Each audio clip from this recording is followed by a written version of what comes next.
কিন্তু 100% সমান। অত কথা আমি বলি না, আমি যা বলবো যেটা বলবো এটা আমি 100% চেষ্টা করবো করার। সরকারি দল বিরোধী দল না, আমি বুঝি না। অন্যায় যেটা অন্যায় বলা লাগবে, ন্যায় যেটা ন্যায় বলা লাগবে। আমি ঢাকা থেকে আসার পরে কয়েকটা জিনিস দেখলাম কুষ্টিয়াতে, তার ভেতরে হাসপাতালটা, এর যতগুলো অনিয়ম আমি অ্যাকশন নিলে ওই সময় নিতে পারতাম। এত কিছু কিছু মানুষ ওনারা বলছে যে কিছু হবে না, কিছু হবে না, এই ধারণাটা এসেছে আপনাদের কাছে।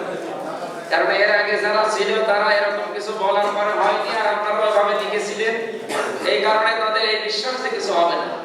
তা আমি সাফ বলছি, আমার এক কথা কিন্তু 100% সমান। অত কথা আমি বলি না, আমি যা বলবো যেটা বলবো এটা আমি 100% চেষ্টা করবো করার।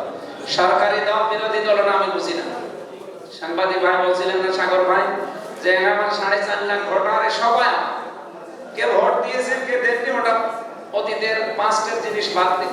আমি আগামীতে এই 5 বছর যদি থাকি, এই 4.5 লাখ মানুষকে আমার নিজের আপন ভাই আপন বোনের মতো আমি চালাতে চাই।